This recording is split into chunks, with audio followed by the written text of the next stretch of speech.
নমস্কার, নববার্তা বাংলা নিউজে সবাইকে স্বাগত জানাই। আজকের সংবাদ শিরোনাম।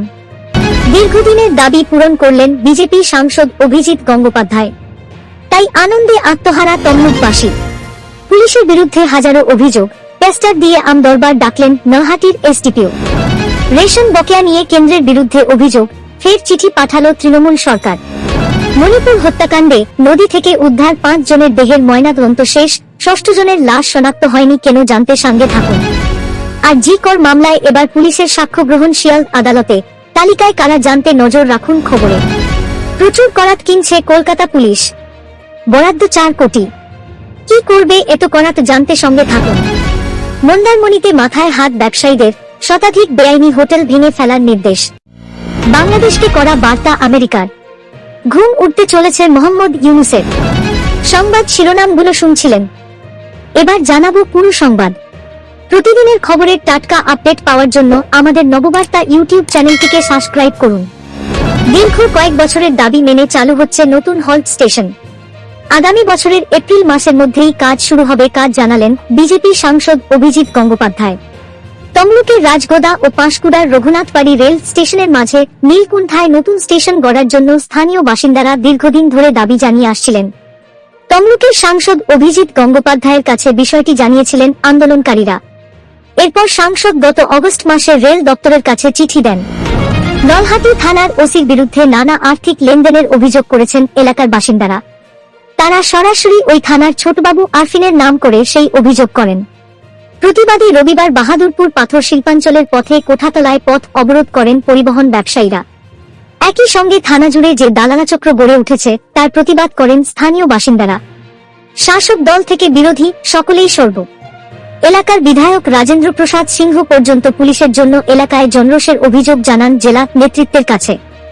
রাজ্য সরকার যেখানে পুলিশকে মানবিক, সামাজিক বন্ধু হওয়ার আবেদন করছে, সেখানে নলহাটি থানায় গিয়ে বিচার না পাওয়ার অভিযোগ ক্রমশ বাড়ছে।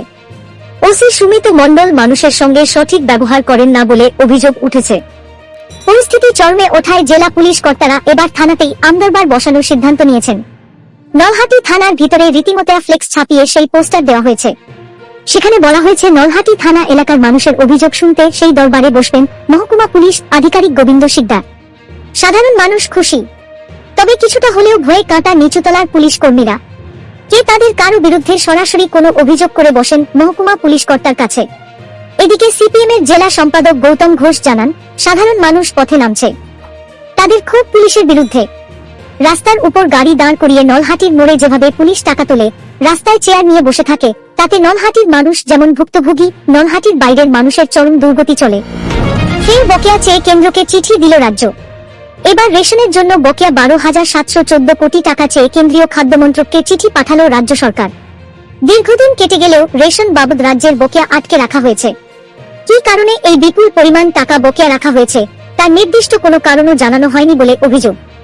রেশন গ্রাহকদের চাল দেওয়ার জন্যই মূলত এই টাকা বকেয়া রয়েছে বলে জানা গিয়েছে। রাজ্য খাদ্য দপ্তর সূত্রের খবর, কেন্দ্রীয় সরকার প্রধানমন্ত্রী গরিব কল্যাণ অন্ন যোজনার অধীনে রাজ্যের 6 কোটি রেশন গ্রাহককে চাল গম সরবরাহ করে থাকে সরকার। গমের জন্য খরচ বহন করে কেন্দ্রীয় সংস্থা এফসিআই। আর রাজ্য সরকার চাষিদের কাছ থেকে সরাসরি ধান কিনে রাইস মিলে পাঠায় চাল উৎপাদনের জন্য। কিন্তু 2023-24 আর্থিক বছরে কেন্দ্র এই খাতে টাকা দেওয়া বন্ধ করে দিয়েছে। ফলে বিপুল পরিমাণ অর্থ বকেয়া রয়ে গিয়েছে। বকেয়া টাকা ফেরত দেওয়ার আর্জি জানিয়ে রাজ্যের খাদ্য দপ্তরের বিশেষ সচিব কেন্দ্রীয় খাদ্য ও উপভোক্তা মন্ত্রকের গণবন্টন বিভাগের যুগ্ম অধিকর্তা জয় পাটিলকে চিঠি পাঠিয়েছেন। রেশন ব্যবস্থা সুষ্ঠুভাবে চালানোর জন্য ওই টাকা প্রয়োজন বলে চিঠিতে উল্লেখ করা হয়েছে। রাজ্যের শাসক দল এই নিয়েও রাজনীতির অভিযোগ করছে। তাদের বক্তব্য, আবাস 100 দিনের কাজের পরে এবার রেশনের টাকাও ইচ্ছা করে আটকে রাখা হয়েছে। মণিপুরে হত্যাকাণ্ড, নদী থেকে উদ্ধার হওয়া 5 দেহের ময়নাতদন্ত শেষ হয়েছে ইতিমধ্যেই। রবিবার জিরিবামেরই জিরি নদী থেকে এক বৃদ্ধার দেহ উদ্ধার হয়। তিনি নিখোঁজ হয়ে যাওয়া 6ষ্ঠ জন বলে মনে করা হচ্ছে। জিরিবাম জেলায় রবিবার পর্যন্ত মোট 6টি দেহ উদ্ধার হয়। মেইতেইদের ধারণা, ওই 6টি দেহ জিরিবাম থেকে অপহৃত 3 মহিলা এবং 3 শিশুর। অন্যদিকে একটি অংশের দাবি, নদীতে আরো কিছু দেহ ভেসে আসতে দেখা যায়, অর্থাৎ নিহতের সংখ্যা আরো বৃদ্ধির আশঙ্কা করা হচ্ছে। 11 নভেম্বর অর্থাৎ গত সোমবার জিরিবামে অসম সীমানা লাগোয়া অঞ্চল থেকে অপহরণ করা হয় ওই 6 জনকে। কুকি জঙ্গি গোষ্ঠীর দিকে অভিযোগের আঙুল ওঠে। নদীতে দেহ উদ্ধারের পরপরই মণিপুরের ইম্ফল সংলগ্ন এলাকায় বিক্ষোভ শুরু করেন মেইতেই জনগোষ্ঠীর সদস্যরা। প্রশাসন জানিয়েছিল শনিবার সে রাজ্যের পূর্তমন্ত্রী গোবিন্দ দাস কণ্ঠৌজাম, বিজেপি বিধায়ক ওয়াই রাধেশ্যাম, বিজেপি বিধায়ক পাওনাম ব্রজেন, কংগ্রেস বিধায়ক টিএইচ লোকসরের বাড়িতে আগুন লাগিয়ে দেওয়া হয়। যদিও কুকি সম্প্রদায়ের দাবি নিহত 10 জন ছিলেন গ্রামের স্বেচ্ছাসেবী। জিরিবাম থেকে একই পরিবারের 3 মহিলা এবং 3 শিশুকে অপহরণের অভিযোগ উঠেছিল কুকি জঙ্গিদের বিরুদ্ধে। ওই 6 জনই ছিলেন মেইতেই সম্প্রদায়ের। আর জি করে তরুণী চিকিৎসকের ধর্ষণ খুনের মামলায় এবার থেকে শুরু হচ্ছে পুলিশের সাক্ষ্যদান। এই মামলার বিচার পর্বে মঙ্গলবার শিয়ালদহ আদালতে সাক্ষ্য দিতে পারেন কলকাতা পুলিশের এক ভিডিওগ্রাফার। এদিকে সোমবার সন্ধ্যা হয়ে যাওয়ায় শেষ হয়নি মহিলা চিকিৎসকের সাক্ষ্যদান। তাই মূল অভিযুক্ত সঞ্জয় রায়ের বিচার পর্বে মঙ্গলবার দুপুর 12টা থেকে ফের সাক্ষ্য গ্রহণ করবে শিয়ালদহ এডিজে আদালত। এছাড়াও মঙ্গলবার কলকাতা পুলিশের গোয়েন্দা বিভাগের একটি শাখার এক পুলিশ কর্মীর সাক্ষ্য গ্রহণ করা হতে পারে। গত 9 আগস্ট ঘটনার দিন দুপুরে আর জি কর হাসপাতালের 4 তলায় ঘটনাস্থল সেমিনার রুমে ভিডিওগ্রাফির দায়িত্বে ছিলেন কলকাতা পুলিশের গোয়েন্দা শাখার এক কর্মী। প্রত্যক্ষদর্শী হিসেবে তার সাক্ষ্য নিতে চায় আদালত। মঙ্গলবার ঘটনাস্থলে উপস্থিত থাকা আরও এক সরকারি বিভাগের কর্মীরও সাক্ষ্য গ্রহণ করতে পারে আদালত। গত সপ্তাহ টানা শিয়ালদহ আদালতে আর জি কর মামলার বিচার প্রক্রিয়া চলেছে। এরপর সোমবার দুপুর থেকে ফের সঞ্জয় রায়ের বিচার পর্ব শুরু হয়। এদিনও প্রেসিডেন্সি জেল থেকে সঞ্জয়কে শিয়ালদহ আদালতে নিয়ে আসার পর গাড়ি থেকে নামার পর সে কিছু বলার চেষ্টা করে, কিন্তু ক্রমাগত গাড়ির হর্ন ও বনেটের শব্দের কারণে তার বক্তব্য কেউ শুনতে পাননি। একাংশের অভিযোগ ইচ্ছে করেই সঞ্জয়কে কিছু বলতে দেওয়া হচ্ছে না। অন্যদিকে গত শুক্রবার এক ভিডিওগ্রাফারের সাক্ষ্য নেওয়া হচ্ছিল শিয়ালদহ আদালতে, কিন্তু সেই সাক্ষ্য গ্রহণ শেষ হয়নি। তাই সোমবার আগে ওই পর্বটি শেষ করা হয়। এদিন সুরতহালের ম্যাজিস্ট্রেটের সাক্ষ্য নেয় আদালত।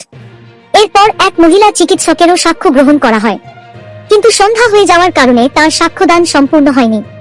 তাই মঙ্গলবার প্রথমেই তার সাক্ষ্য গ্রহণ করবে আদালত। বিপর্যয় মোকাবিলায় এবারে বিরাট বন্দোবস্ত করছে কলকাতা পুরসভা।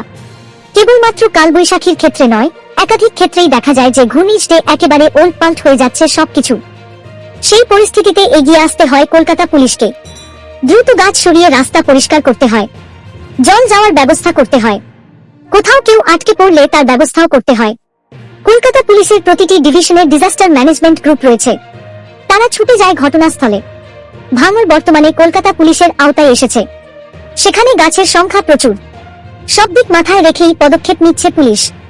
আধুনিক করাত কেনা হচ্ছে, গাছ কাটার জন্য 30টি করাত কেনা হচ্ছে, 50টি করাতের চেন কেনা হচ্ছে। এছাড়াও আরো নানা ধরনের করাত ও কাটার যন্ত্র কেনা হচ্ছে। এসব বিভিন্ন ডিভিশনে যাবে। বাংলার পর্যটন মানচিত্রে দীঘার পাশাপাশি মন্দারমণিও এখন একটা বিশেষ জায়গা করে নিয়েছে। গত কয়েক বছরে পূর্ব মেদিনীপুর জেলার এই সৈকত নগরীতে পর্যটকদের আনাগোনা খুব বেড়েছে। সৈকত ঘেঁষে মাথা তুলেছে একের পর এক হোটেল রিসর্ট, তৈরি হয়েছে দোকান, পর্যটন ঘিরে কর্মসংস্থানও বেড়েছে। এবার সেই মন্দারমণিতে বড় ধাক্কা। শতাধিক হোটেল ভেঙে ফেলার নির্দেশ আসতেই মাথায় হাত ব্যবসায়ীদের। অভিযোগ, মন্দারমণিতে গত কয়েক বছরে বেশ কিছু হোটেল, রিসর্ট, দোকান বেআইনিভাবে গড়ে উঠেছে। এই ছবি দেখে প্রশ্ন তুলেছে জাতীয় পরিবেশ আদালত। পরিবেশ আদালতের নির্দেশ মেনে এবার মন্দারমণিতে 140টি হোটেল ভাঙার নির্দেশ দিয়েছে জেলা প্রশাসন। এই নির্দেশেই এবার মাথায় হাত মন্দারমণির পর্যটন ব্যবসায়ীদের। বহু মানুষের রুটিরুজি নিয়ে প্রশ্ন উঠেছে। বাংলাদেশকে কড়া বার্তা দিল আমেরিকা। দেশটির তরফে স্পষ্টভাবে জানিয়ে দেওয়া হয়েছে, তারা মোহাম্মদ ইউনূস সরকারের দমনমূলক নীতিকে কোনো মতেই সমর্থন করে না। শেখ হাসিনা সরকারের পতনের পর মোহাম্মদ ইউনূস ক্ষমতায় এলে তাকে স্বাগত জানিয়েছিল বাইডেন প্রশাসন। দেওয়া হয়েছিল সবরকম সাহায্যের আশ্বাস। তবে ইউনূসের সরকারের 100 দিনে পরিস্থিতি ক্রমেই খারাপ হয়েছে ওপার বাংলায়। এই আবহে এবার বাংলাদেশ নিয়ে মুখ খুলল আমেরিকা। জানানো হয়েছে, ইউনূসের নেতৃত্বাধীন বাংলাদেশের অন্তর্বর্তী সরকারের দমনমূলক নীতির প্রতি সমর্থন নেই তাদের। সোমবার মার্কিন স্টেট ডিপার্টমেন্টের মুখপাত্র ম্যাথু মিলারকে প্রশ্ন করা হয়েছিল বাংলাদেশ নিয়ে।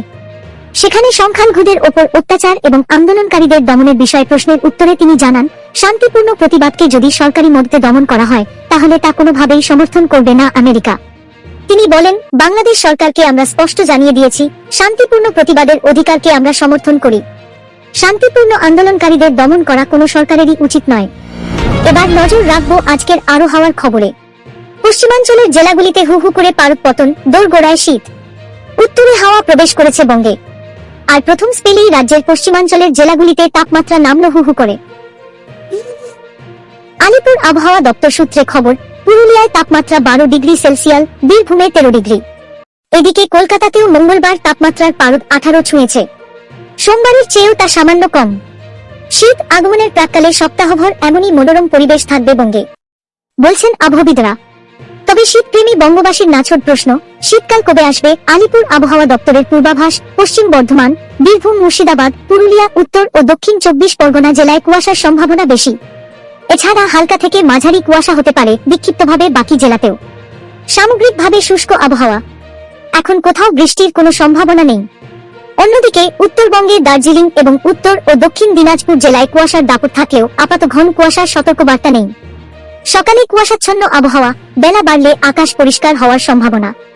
কলকাতায় মঙ্গলবার আরও নেমেছে তাপমাত্রা। এদিন সকালে শহরের পারদ ছুঁয়েছে 18 ডিগ্রি সেলসিয়াস। আগামী কয়েকদিন এই তাপমাত্রায় খুব একটা হেরফের হওয়ার সম্ভাবনা কম। 4-5 দিন 18 থেকে 19 ডিগ্রি সেলসিয়াসের আশপাশেই থাকবে কলকাতার পারদ। সোমবার দিনের সর্বোচ্চ তাপমাত্রা ছিল 27.5 ডিগ্রি। বাতাসে জলীয় বাষ্পের পরিমাণ বা আপেক্ষিক আর্দ্রতা 47 থেকে 88%। পরবর্তী সংবাদ দেখার আমন্ত্রণ জানিয়ে এখনকার মতো শেষ করছি। নমস্কার। নববার্তা বাংলা সংবাদ দেখতে এবং অথেন্টিক টাটকা খবরের জন্য চ্যানেলটিকে সাবস্ক্রাইব করে রাখুন। ধন্যবাদ সবাইকে।